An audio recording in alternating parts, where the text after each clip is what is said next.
Hello and welcome to Andre Knows Everything. I'm Andre. This is the show where I learn some things using the internet, and you can come take that ride with me. Today, I think I'm going to be talking about cars, vehicles, automobiles. I've owned a car for a while now. I've owned several cars in my lifetime, and despite owning them and having to go through the trials and tribulations of adjusting them and fixing them and making sure they can get me to point A to point B, I don't actually really know a lot about them. I don't know anything about cars. I mostly owned sedans. I drove a minivan when I was a teenager because that was the vehicle that was available to me. I was stunting in that minivan, boy. Whoo-wee. Okay, I was rolling around town. I was picking everybody up. Everybody was taking advantage of my van rides. But yeah. Despite owning several cars, I don't really know how they work. And in thinking about getting a new car in the future, I want to look towards something that's gonna work a lot better for me than my car actually does for me now. So let's take a look into the wonderful world of vehicles and how they work. Now, I pulled up some stuff about the history of cars. I don't necessarily know that we need to look at the history. I mean, somebody invented it. All right. We'll look a little bit about it. This is on history.com. It was updated on August 21st, 2018. Originally came out in April 26th, 2010. Written by history.com editors. It says it right there. All right. The automobile was first invented and perfected in Germany and France in the late 1800s, though Americans quickly came to dominate the automotive industry in the first half of the 20th century. This, by the way, is I'm using an iPad, as you can see here, but I'm just using this to control the screen and stuff like that. This is the Logitech Crayon. This is the knockoff version of the Apple Pencil. It was about $40 cheaper, and it works exactly the same. All right, let's keep going. Henry Ford innovated mass production techniques that became standard, and Ford, General Motors, and Chrysler emerged as the big three auto companies by the 1920s. Manufacturers funneled their resources to the military during World War II, and afterward, automobile production in Europe and Japan soared to meet growing demand. Once vital to the expansion of American urban centers, the industry had become a shared global enterprise with the rise of Japan as the leading automaker in 1980. I believe my car is Japanese. I drive a Mazda 3, a 2010 Mazda 3 that I have had since 2013, and it's 2020 now. So my car is aging. It's getting up there in years, but for the most part, it's been running fine. And I drive a lot. I commute to work every day, about 45 minutes to an hour, depending on the traffic, there and back. And also, I'm a stand-up comedian, and I travel all over the state in that runky-dunk car, and it's nearing 300,000 miles as we speak, and but it's still chugging along, and but because of how many miles are on it and how frequently I'm in the shops getting just something fixed up, I think I'm gonna need a new car sooner than I wanted to. My wife and I, we bought a new car for her last year before last. Time, who knows what time is anymore. And that car is awesome. It's a 2017, and it has so many more features than my Mazda. It's a Hyundai Elantra. And it's got safety features. It's mostly all computers that have been built into the system of the vehicle so that it drives better, performs better, has many more safety features like lane assist and detection of other cars and stuff like that. And it's awesome. I love driving her car. It feels great.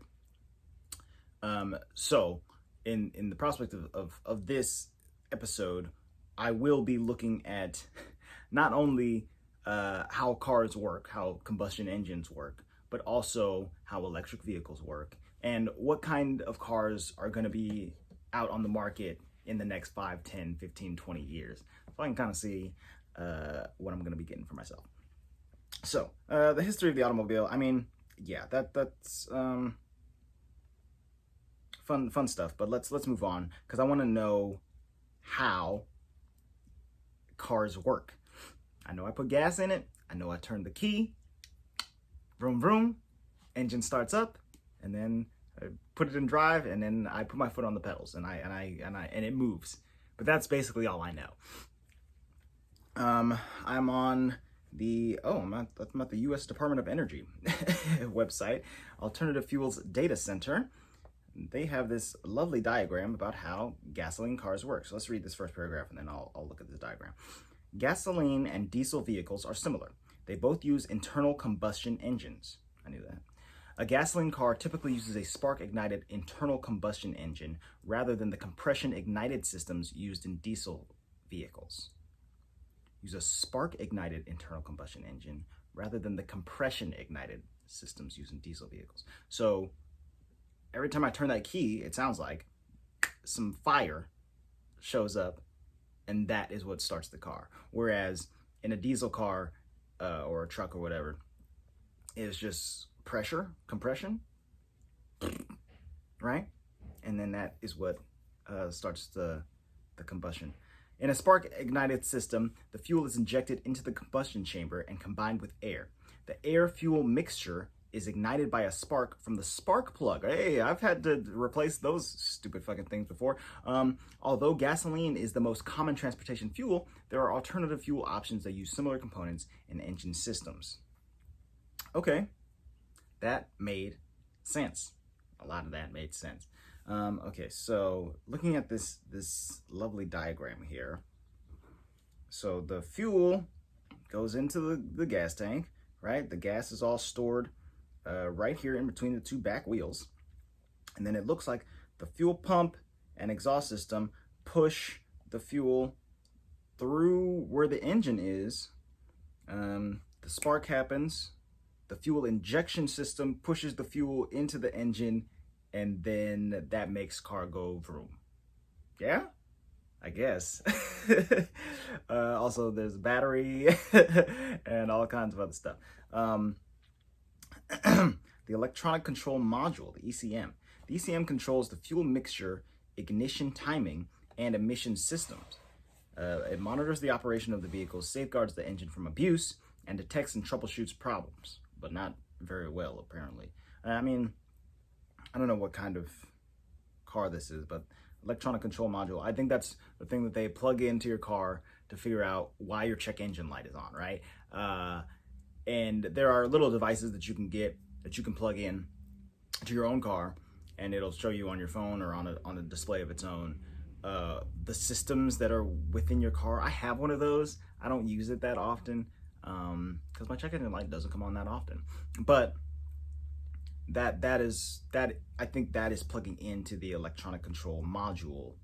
That is what's monitoring all of the systems in the car. And I think that's a newer thing that wasn't in the cars from probably even the 80s and before.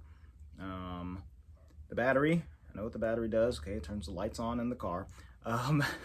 Provides electricity to start the engine and power vehicle electronics. The fuel injection system. So let me just look at that on here again. Fuel injection, oh, that's up here on the engine. The system introduces fuel into the engine's combustion chambers for ignition. So we're throwing that gas into the chambers, and then they're lighting it up. Boom, boom, boom, boom, boom, boom. And that is, once again, what makes car go vroom, I guess. The internal combustion engine. In this configuration, fuel is injected into either the intake manifold or the combustion chamber, where it is combined with air, and the air-fuel mixture is ignited by the spark from a spark plug. You get some air in there, you get some fuel, you get a little spark, bada bing, bada boom, you're moving. The transmission transfers mechanical power from the engine and or electric traction motor to drive the wheels. So once the engine is vrooming, then the transmission is what actually makes the wheels go round and round. The wheels on the bus go round and round because of the transmission after the internal combustion engine has been ignited. It's a little bit of clunkier of a song, but it still works. Okay, so that's all they say on this website, and that's for a gasoline vehicle. Now, I think my next car, what I would really love, is for it to be an entirely electric vehicle. The Tesla, Mr. Elon Musk himself, the Tesla car is kind of my dream car at this point.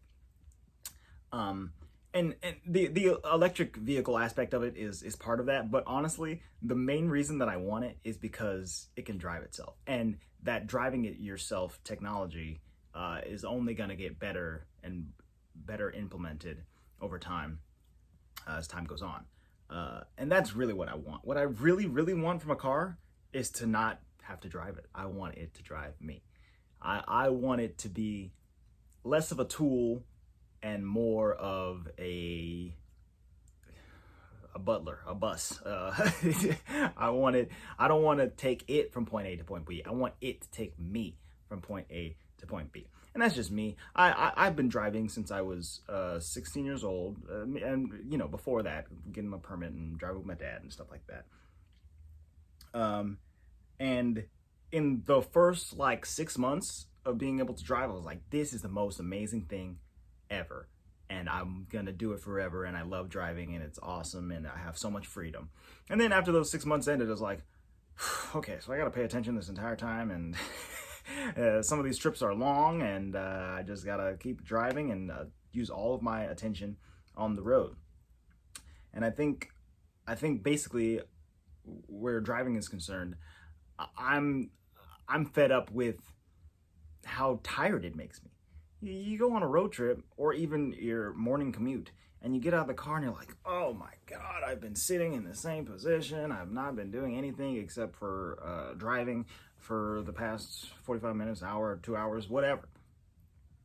So I want to take some stress off of my mind and get this car to take me somewhere. So let me just look at how electric vehicles work, since I've kind of gotten how gas vehicles work. Let's just look at this one real quick. All electric vehicles have an electric motor instead of an internal combustion engine. The vehicle uses a large traction battery pack to power the electric motor and must be plugged into a charging station or wall outlet to charge. Because it runs on electricity, the vehicle emits no exhaust from a tailpipe and does not contain the typical liquid fuel components such as a fuel pump, fuel line, or fuel tank. So, what they've done here versus the internal combustion engine is they have just removed the engine and replaced it with batteries. You don't need gas. All you need is electricity, batteries, and that makes the car go vroom. So how and why weren't electric vehicles considered at the same time as combustion vehicles? I understand in the late 1800s, early 1920s, electricity was not really a thing, but once it became a thing, I think our limitation was battery power, right? So you can see in this image, the traction battery pack is lined along the bottom of the car, and all these yellow things are all parts of the battery, and they're gigantic. They're gigantic batteries that hold a ton of power, and all of that power is enough to make this car go vroom. And I think before very recently, this kind of battery power was impossible. So let's see here. Let me read some of these definitions. So the battery in an all-electric auxiliary, in an electric drive vehicle, the auxiliary battery provides electricity to power vehicle accessories. Okay. The charge port allows the vehicle to connect to an external power supply in order to charge the traction battery pack. The DC/DC converter, not AC/DC, it's DC/DC, baby. The device converts higher voltage DC power from the traction battery pack to the lower voltage DC power needed to run vehicle accessories and recharge the auxiliary battery. Okay. I'm not gonna lie, a lot of this stuff I'm reading out loud, and it's not making a ton of sense um, in my brain. I mean, I get it. It's converting the power that is stored in the batteries to usable traction energy or whatever. The electric traction motor, using power from the traction battery pack.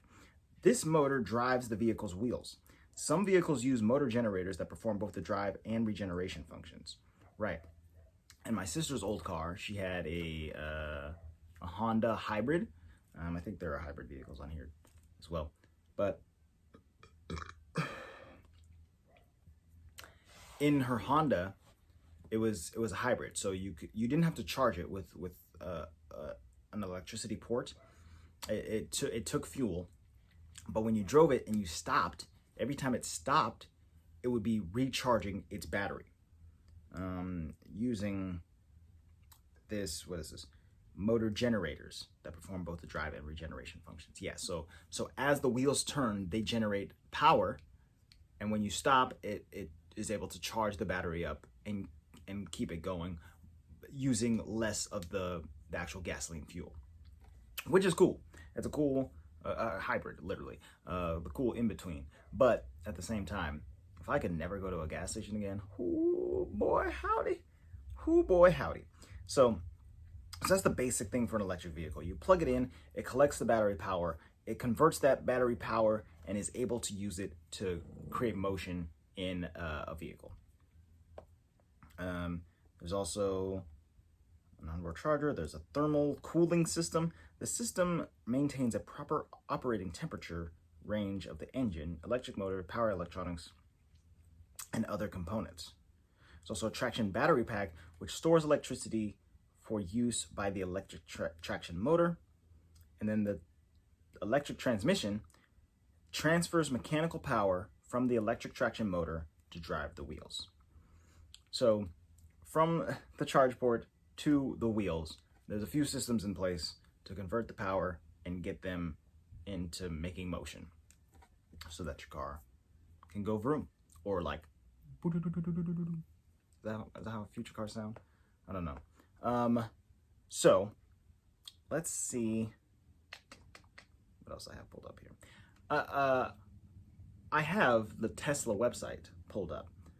Let's go there and just not only do I want to look at their cars, which are pretty gorgeous in my opinion, but I want to see how they say that their cars work, because that electric vehicle diagram that we just saw, it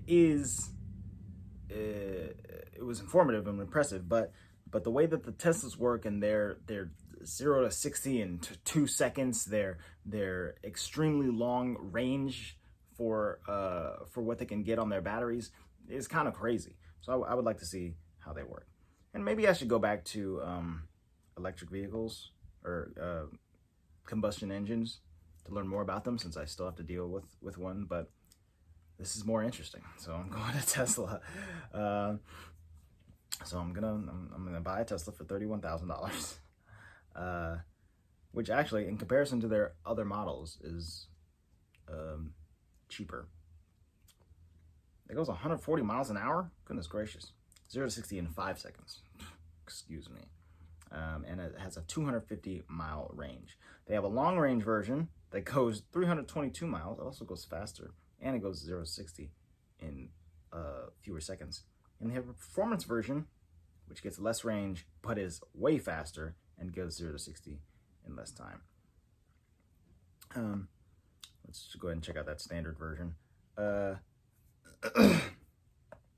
I'm just shopping.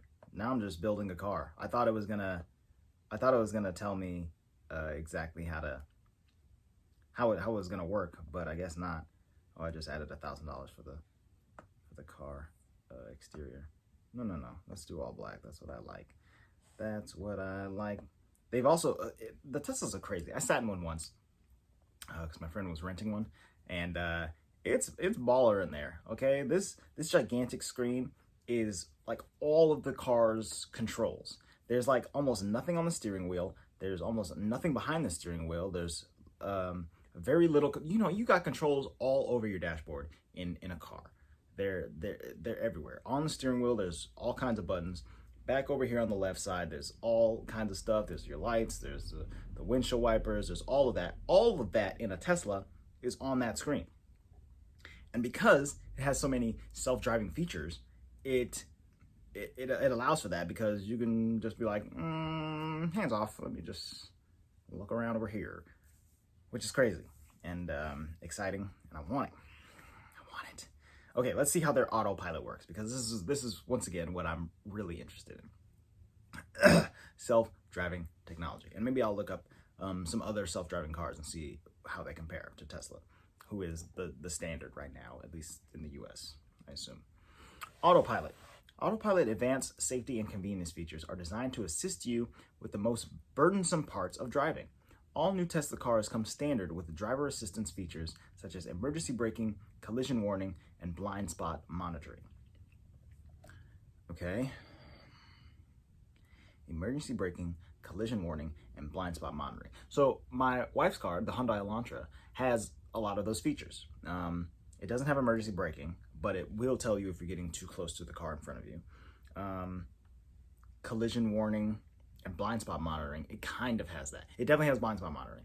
If a car is driving past me on this side, or if I'm trying to change lanes, when it notices that there's a car there in my blind spot, it'll ding, ding, ding, ding, ding, ding, a really annoying ding, ding, ding, ding, ding, ding, ding, ding, and it'll let me know that somebody's there before I even get a chance to make the turn, make the lane change, make the decision. And it's really cool. It's really nice. It also has like lane assist, lane keep assist. So if you're driving in a lane, the car will keep its wheels aligned to that lane. So even though my hands are on the wheel and I have full control, if I'm starting to drift, the car will resist my hands because it knows that it's staying in the lane and I haven't turned on my signal to suggest that I'm going to be moving my arms to change the lane. So it'll just keep me there, and I have to kind of fight against it to actually lane change, which is really useful because if you're just drowsy, okay, it's been a long night, you've went to work, went home, did some chores, and then drove 2.5 hours to do a comedy show, and did that comedy show, and then are driving home, and you're sleepy, you do like this, okay? And this happens a lot. And when I drive my wife's car, it's perfect because not only does it keep me alert with all those annoying dings, but also it keeps me in that lane, which is very handy. And if I could have something that does it even better, I'm all for it. Let's go. Okay, let's see here. So autopilot is included with the Tesla. Full self-driving capability, okay? It says, navigate on autopilot. Automatic driving from highway on-ramp to off-ramp, including interchanges and overtaking slower cars. So your cruise control kind of becomes super powered, right? You get on the freeway and then it's like, you know what? Take it from here, homie. And the car will just drive on. It'll drive ahead, which is crazy. Auto lane change, automatic lane changes while driving on the highway. Auto park, both parallel and perpendicular spaces. It can park itself too? Goodness gracious. All right, I need y'all to subscribe so I can get $32,000 so I can get this car. Summon. All right, this is some magical Batmobile shit right here. Your parked car will come find you anywhere in a parking lot. Really? It says really. And then traffic light and stop sign control. Assisted stops at traffic controlled intersections. And upcoming, it'll auto steer on city streets. So that'll be basically full self-driving capabilities within a Tesla, which is crazy. Oh, okay, let's see the little disclaimer that's in smaller text than everything else. The currently enabled features require active driver supervision and do not make the vehicle autonomous. The activation and use of these features are dependent on achieving reliability far in excess of human drivers, as demonstrated by billions of miles of experience, as well as regulatory approval, which may take longer in some jurisdictions. As these self-driving features evolve, your car will be continuously upgraded through over-the-air software updates. That's cool. So this is a car that has full self-driving capability, and is only limited by like the law. And they're just trying not to break any regulations right now. But once those regulations are put in place and that more self-driving cars can be put on the road, they can just enable the features and your car is ready to go and ready to drive you around. And maybe once Andre's ready to buy one, all of those things will be already ready. Okay, so that's Tesla. Let's take a look and see if there's any other car features or self-driving features that are on the horizon or in other cars that I don't really know about.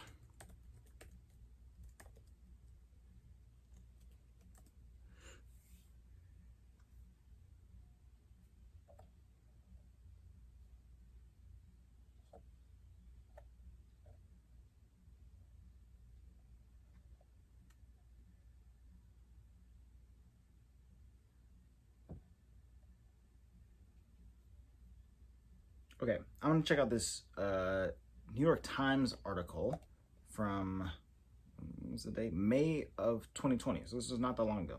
The article is titled, "Who will own the cars that drive themselves?" I'm hoping that the answer is me. It says, fleets of vehicles roaming streets waiting to be hailed are more efficient, but the coronavirus has made people think twice about the future of car ownership, even when autonomous tech arrives. All right, so there's gonna be some stuff I don't really care about in this article, but I do want to get to when they think this technology will be more available despite the current situation at hand. Okay. The challenge is now threefold for self-driving cars. Self-driving car technology had already reached a plateau, and getting to a full level 5 autonomy will be more difficult than many had thought. With the nation's economy hobbled by the virus, investment is slowing, and to car owners, their private automobile is now a sanctuary, and it's unclear how long that attitude will persist. A CarGurus.com poll of 400 active car shoppers conducted in May for this article asked, "What is your overall opinion of the development of self-driving cars?" The poll showed, 22% of customers were excited by the prospect. That's me, 22%. A survey of auto owners in 2019 showed 31% of them were excited for autonomous cars. So I guess it's a little bit less than previously. The question about the long-term future for the world's cars is far from settled, and experts, some of whom see disaster for the planet if people own autonomous cars as we own our cars now, differ sharply in their perception of where we're headed. Last year, Tesla's chief, Elon Musk, predicted that his company would have 1 million robo-taxis on the road in 2020. To put it mildly, that's not happening. Mr. Musk said in April that the cars would simply have the functionality this year. Regulatory approval is the big unknown, which is what I just said, basically. That once the governments can get on the same page about how these cars are going to work and to make sure that they don't kill anybody, because a self-driving, was it a Tesla? I don't know that it was Tesla, but a self-driving car did strike and kill a pedestrian not too long ago, maybe last year or the year before last. I think it was nighttime. The pedestrian was like rolling a bike through the street, and the driver, the person driver, was letting the self-driving take on, and he was looking at his phone, and the car basically just didn't see the person, and it boom plowed straight through them, and the driver only noticed at the last second and tried to brake, but it was too late. So that's the thing that they got to try to stop from happening.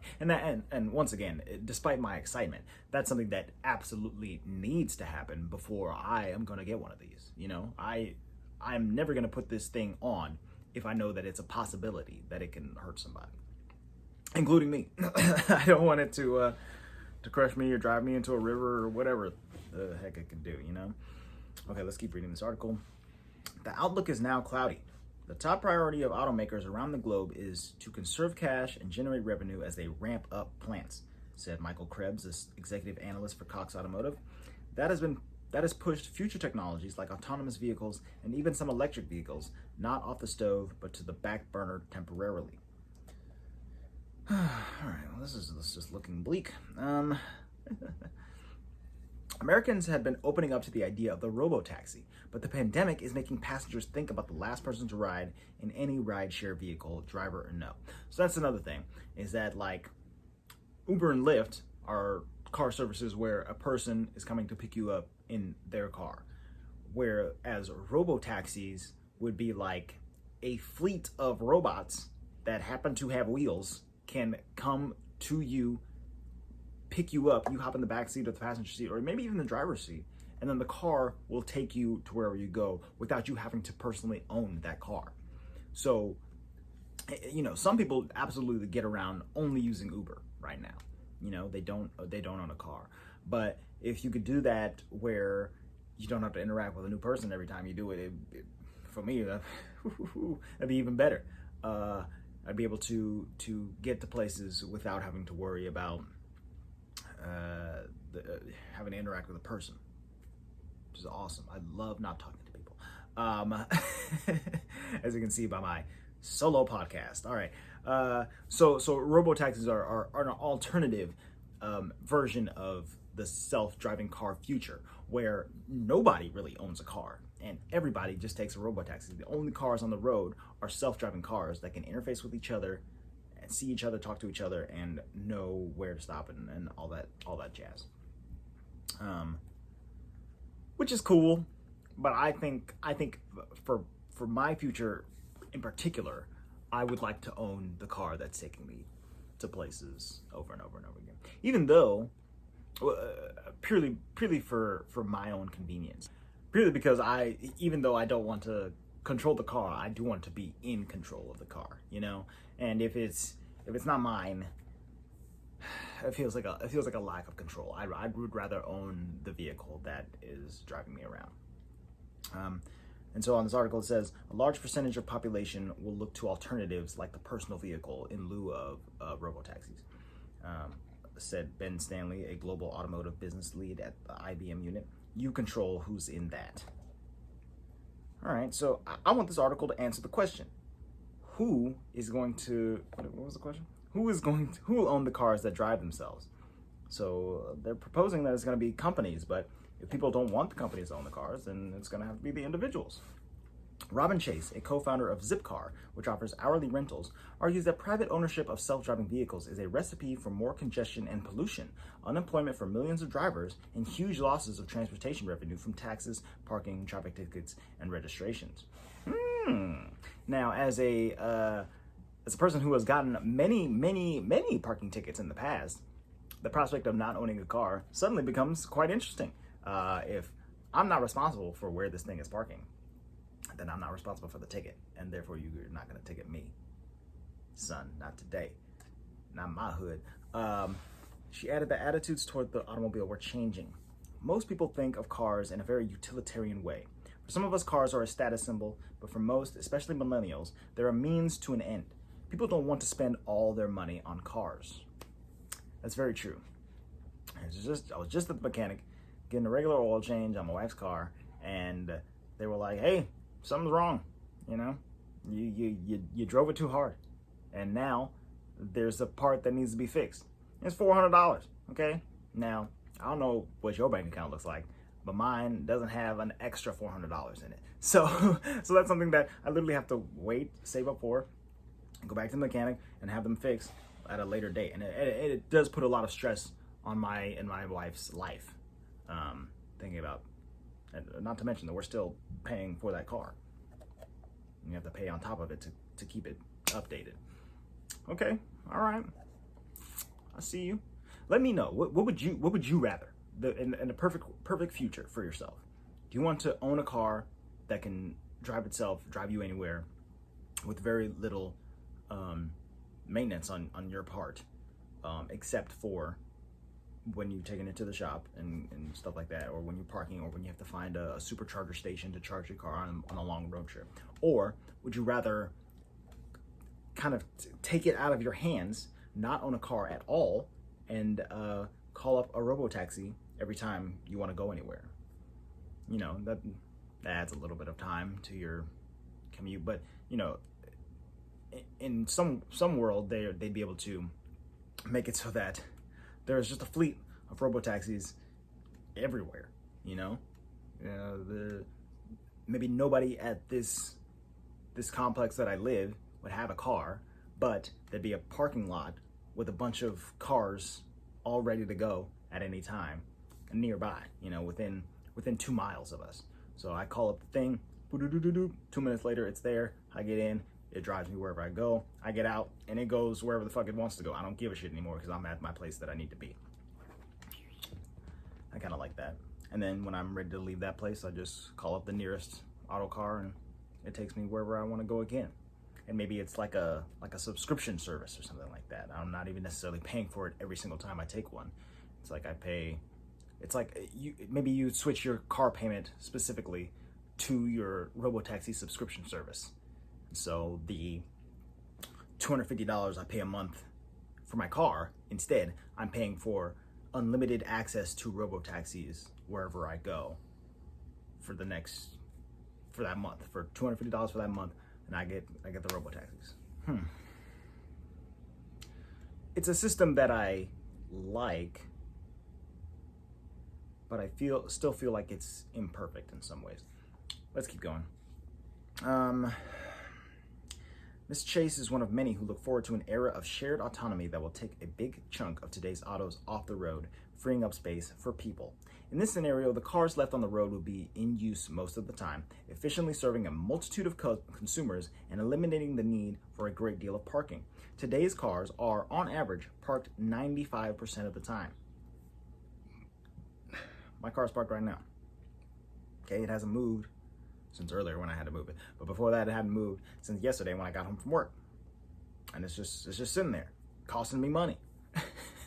Whereas if I was paying this subscription service or paying on a per use basis, and maybe that would be kind of cheap, similar to what an Uber is or whatever, then maybe I'd be saving money overall, and we would all be saving money overall. I'm not sure. This is an interesting avenue to go down.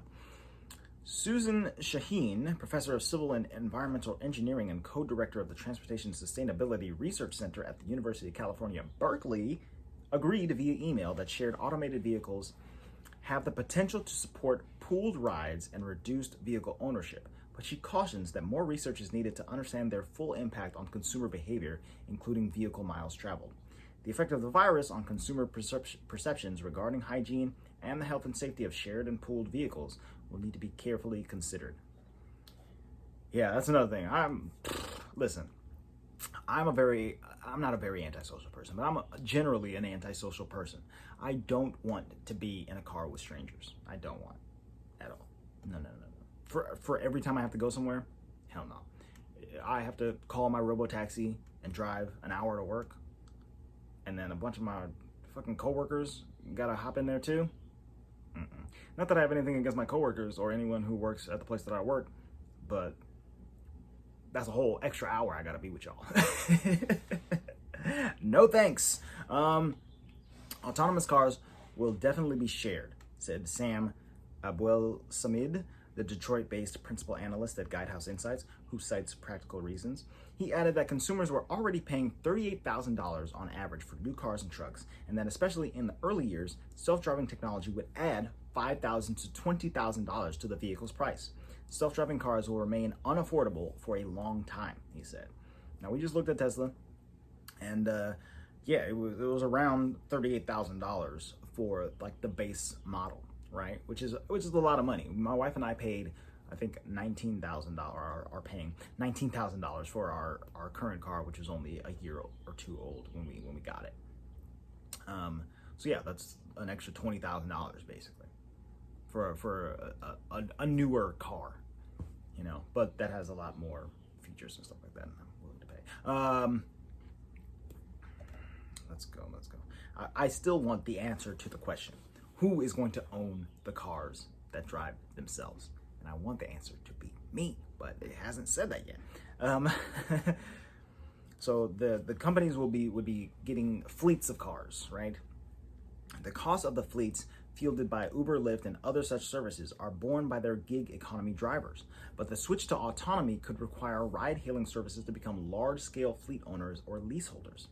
The fundamental financial equation for mass-scale, non-individually owned vehicles is difficult and always has been, said Mr. DeCiccio. In a 2019 Energy Institute report, Mr. DeCiccio laid out a nightmare scenario for environmentalists. Are you ready for this, environmentalists? I've been pleasing you so far. You know, we've been talking about electric vehicles and not using any gas and no emissions and all that good stuff. He says, although the timing of full automation and the forms it will eventually take are highly uncertain, its long-run effect is likely to be greater transportation activity overall, because it will cut the cost of mobility and increase the convenience, flexibility, and variety of ways to move both people and goods, the report said. Some analysts see a mix of cars on the road, including in Europe. Some clearly will be privately owned, but having empty cars running errands or circling for their owners is something that city streets were simply not designed for. Philippe Christ, advisor for the innovation and foresight of the International Transport Forum of the Organization for Economic Cooperation and Development, said via email. That means that European cities will favor shared use of autonomous cars. Okay, so they're saying that it's going to be a problem that privately owned cars and the autonomous fleets are going to be on the same roads together because they're not really equipped to handle just like still moving after you've gotten out of them or whatever, or not parking or something like that. I'm a little confused by that. That seems like it's fine to me. I don't know what you're talking about. The real challenge has been to make automated vehicles that consistently equal or surpass the driving performance of an average safe driver in all conditions and in all situations. It turns out humans are pretty good at that. I would say, according to the videos that they made us watch in driving school when I was 16, that people suck at driving. And I notice that a lot when I'm out driving. I consider myself to be a fairly good driver. I'm definitely not perfect. I'm definitely bad. Like I was saying, I get sleepy sometimes. And I see that kind of sleepy, non-attentive, facing your phone activity on the road constantly. And I think that having a system where autonomous vehicles, the more of them that are on the road, the better, because they can talk to each other, understand each other better than we as humans can with just our barely having any eye contact, waving to let somebody over and shit like that. Whereas the car can be like, okay, that one's gonna go, and then I'm gonna go, and then the person behind me is gonna go, and then we're gonna go together. We'll all drive like this. We'll all go at the same speed. And there'll be no slow downs, no rubbernecking on the roads when we're going. You know, just stuff like that. Stuff that's gonna make driving easier for me. Jesus. All right, let's get off of this. And which cars will have self-driving features?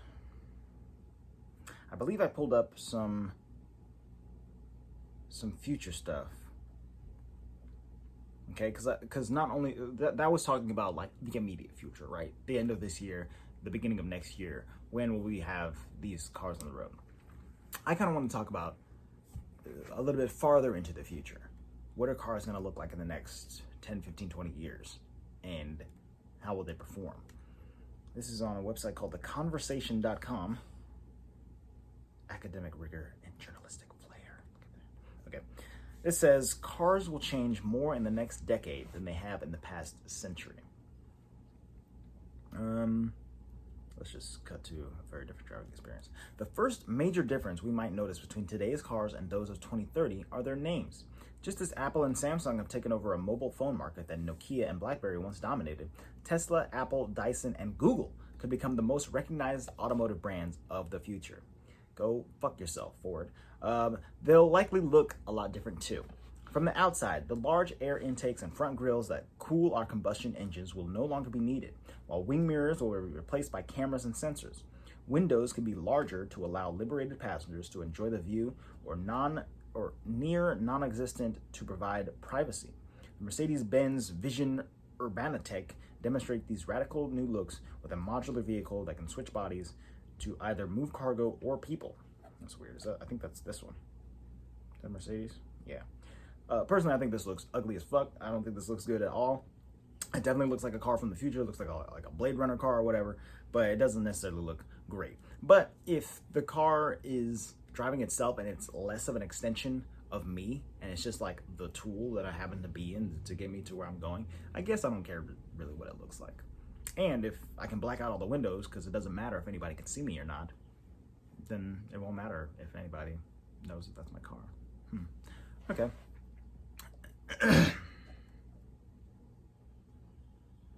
Cars' interiors will be much more flexible, some allowing customization of color, light, privacy, and layout at the touch of a button. Volvo's recent 360C concept car envisages a multifunctional space that can transform into a lounge, an office, and even a bedroom. You know what I'm talking about? You know what I'm saying? Okay? It ain't the Mile High Club any longer, all right? It's the 40-mile long club, all right? We're going horizontally, baby. Laying it down in the back of the car, which turns into the front of the car because the car can move around. I gotta stop fucking singing on this show, Jesus Christ. Many cars will be fitted with augmented reality systems, which will superimpose computer-generated visualizations onto the windscreen or other suitable display areas to ease the passenger's nerves from relinquishing the wheel by showing what the car is about to do. Oh, okay, so they're gonna put a HUD on the windshield of your car, which is kind of cool. You know, you'll see the real world, and then on top of that, it'll be an AR version where they line out the road, and you can see your speed, and you can see the cars around you, and you can see any weather information, anything else that you feel like you need to see as the car pulls you along, so that makes you feel more comfortable or whatever. That's cool. But where is this coming from? All of these seem to be just like, this is just speculation. The authors of this article are Dan Lewis, Claude Chibalushi, and Debbie Roberts. And these are all just professors at a university, right? Not necessarily all professors, but they all work at the university. Okay, so they're speculating on what cars will be like in the future based on the future concepts and designs that car makers have shown. Drivers will be able to communicate with their cars through speech or gesture commands. In high-end models, we may even see some early versions of brain-computer interfaces, which will associate patterns of brain activity with commands to control the car or entertain occupants. Similar technology has already been used to control prosthetic limbs and wheelchairs. I'm gonna have a mental link with my car, is that what you're saying? By 2030, in the next decade, I'm gonna be able to talk to my car with my brain? That's nuts. And I don't necessarily know that I want that. I'm still okay with buttons. You know, I don't want to drive the whole car, but I can hit a button, and that would be just as good. Controlling with my brain seems very scary. You know how sometimes in a movie, AI, you know, you think that you're in complete control of that thing, and then all of a sudden, it proves you very wrong. It's like, no, I'm in control. I'm HAL 3000. Say hello to space, and then they eject you from the from the fucking thing or whatever. Yeah, I don't need that from my car. I don't need it at all. Buttons all the way. Connective technology. The ever-growing Internet of Things will become central to how our integrated cars move us around and communicate with the outside world. Sensors designed to recognize and communicate with upgraded road signs, markings, networks of cameras, pedestrians, and other vehicles will allow cars to synchronize their movement, minimizing fuel consumption and improving traffic flow. Cars will also be able to help authorities maintain road infrastructure, for example, with tire sensors that notify them of deteriorating road conditions. That's kind of cool. So the tire can tell a system of government, like, hey, there's a pothole here. Hey, this road is jacked up. Hey, there's roadkill on this street or whatever. And then somebody can come and fix it. All right, that's interesting. When humans choose to take the wheel, technology will warn drivers about impending collisions with other road users and attempt to avoid them. Improvements in thermal sensor technology are likely to enable cars to see far beyond the illumination of range of car headlights. If sufficiently standardized and legislated for, these technologies should substantially reduce the number of road accidents, albeit probably after an initial spike. Yeah, I think us humans driving versus cars driving themselves, it's not going to be a super good mesh at first, even though I'd like it to be.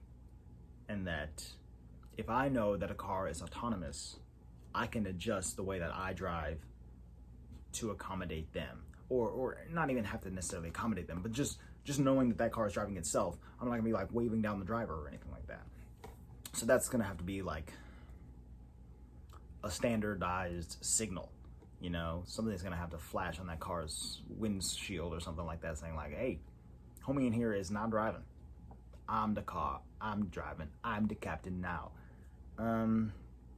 Fuels of the future. Multiple countries and cities have announced upcoming bans on the sale of new petrol and diesel cars, many by 2030. Older vehicles will still be on the road, so petrol stations are unlikely to disappear by this date. However, car makers are already focusing more and more on vehicles that will support the fuels of the future.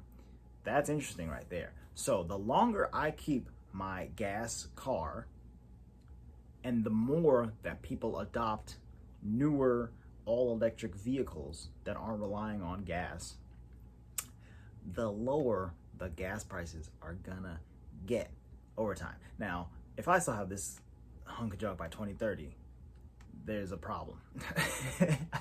There's a financial problem in my life. But I think that if I keep it for maybe another 5 years, maybe by then, and when I'm ready to get an electric vehicle or whatever, but before that, maybe by then the gas will be down to like $1 again. Can you imagine? Probably not. That's probably not what's gonna happen. So I'll be paying $3.42 for gas, like I did yesterday. Okay. All right. That was an interesting article. It felt a little bit more speculatory and just kind of like wishful thinking than the other article I was reading from the New York Times, but cool nonetheless. Now, the last thing I want to do is just take a look at this article: 8 sci-fi movie cars that could actually happen and 9 that are impossible. So my interest with cars, basically, I mean, if it looks cool or sounds cool or does cool stuff, then I'm interested in it. But, not to the point where I'm going to research the specs or anything like that. But movies, I love movies. Movies are where I see the cool cars, okay? A Batmobile, all right? A DeLorean, this speeder bike from Star Wars. They're all super tight vehicles that I would love to get my hands on. Let's see which of them are possible. So these are the cars that could happen. The Blade Runner spinner car. Okay, let's see what it says. While we are a long way from the realistic artificial intelligence featured in the film, the vertical takeoff car driven by hard-bitten cop Deckard is closer than we may think. It's Deckard, right? Okay. Uber is already working on a vertical takeoff and landing vehicle called Uber Elevate, which they say could use existing air traffic control systems designed for helicopters. Another concept car in development is the Airbus Pop-Up, a carbon fiber vehicle that can be attached to a drone. Okay, so they're saying that this is possible because flying cars, drone-like cars with the spinning helicopter blades are becoming a reality now.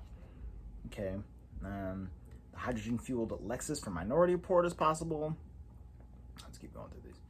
The smart car, Kit from Knight Rider, another super cool car that I'd love to drive. Smart technology is now so commonplace in our lives in work and school and at home that many kids can't even remember a time before it existed. Most of us interact with smart technology through our cell phones, tablets, and laptops, but new cars rolling off the production line are also packed with smart technology to help you navigate, enjoy in-car entertainment, as well as taking calls and even receiving and dictating text messages. Perhaps the inspiration for this 21st century was the ultimate smart car, Kit, the star of the TV show Knight Rider, along with its human driver, David Hasselhoff. Okay, so they're just saying your car can talk to you, which my wife's car can. It has CarPlay in it, which means it has Siri in it, and she can talk to the car. Now, she can't get the car to do anything. All she can do is get her phone to do stuff in the car. Play music, make a call to me, read the weather, look at a map and have it show directions, but you can't get the car to drive to those directions. Not as of yet. Whereas Kit definitely could have done that. So that's kind of interesting. Armored personnel carrier from Aliens. Okay, I don't care about that. The Land Speeder from Star Wars. Now, this is a hovering vehicle. I don't know how they're going to say that this is possible. Much of the technology in the original Star Wars trilogy is still far beyond our reach, which only goes to show just how amazing the imagination of George Lucas really was. Yeah, okay. However, one of the most iconic vehicles in the first Star Wars movie might not be as impossible as it seems. Luke Skywalker's Land Speeder could work like any land hovercraft. Hovercraft have been around since the 1950s, and though they are more usually used to make journeys on water than on land, a land speeder type vehicle is not out with the realms of possibility. Out with? Is out with a word? This is Andre Knows Everything. Let's look it up, baby. Out with. It's in the dictionary. I've never heard of this word before. So let's learn a new word together real quick. No. It just means within. Without. It means without. Okay, great. Okay, so they didn't give a good explanation for this one. They're saying that hover vehicles exist, and I have seen those kinds of things. They're saying they mostly work on water. They're not giving me a good explanation of how this could exist or when it could exist in our current reality. All right, the Wraith, driverless taxis from Total Recall. We just talked about driverless taxis and robo taxis, so yeah, that one's a possibility. I don't have to read that. The Aptera 2E from Star Trek. It's something of an anomaly on this list. Rather than acting as the inspiration for the future car makers, the Aptera 2E actually made a brief appearance in Star Trek movie after the concept car had already been made. The futuristic 3-seater battery-powered vehicle was designed for the city and streets of the future. That's as if the future. This article sucks. Which is what made it a perfect choice for a cameo appearance in the 2009 Star Trek reboot starring Chris Pine. It was a blink and you'll miss it moment, but it gave Aptera some much needed publicity for their concept project. Here we go. Oh, this is an impossible one. Crap. Back to the Future. The time traveling DeLorean. The DeLorean was a real car that existed in the 80s. It looked just as freaking sweet as you remember it. And in Back to the Future, they used it to time travel with. And yeah, I guess that's the only reason I like it, because it looked pretty sweet and it could take you to the past or the present or the future. Yeah, no time machines. Sorry, guys. No time machine cars. The Crown Vic from Men in Black. This is an alien car. My wife and I actually watched this not too long ago. And when you press the red button, it turns into this hyperspace vehicle that travels at 600 miles an hour or whatever. And yeah, that's not possible. Transformers, yep. The speeder bike, impossible. So they showed that on the cover image of this article, and it's an impossible one. These hover motorbikes move at a tremendous pace through the trees on the forest moon of Endor, home of the Ewoks, and are able to make quick course corrections to avoid obstacles. Hovercrafts simply aren't that maneuverable, even if you could make one into a motorbike. Speeder bikes are going to have to stay firmly in a galaxy far, far away. For now, at least. All right. Them saying that the land speeder is possible, but the speeder bikes are impossible is, once again, another bullshit statement from hotcars.com. All right. Okay.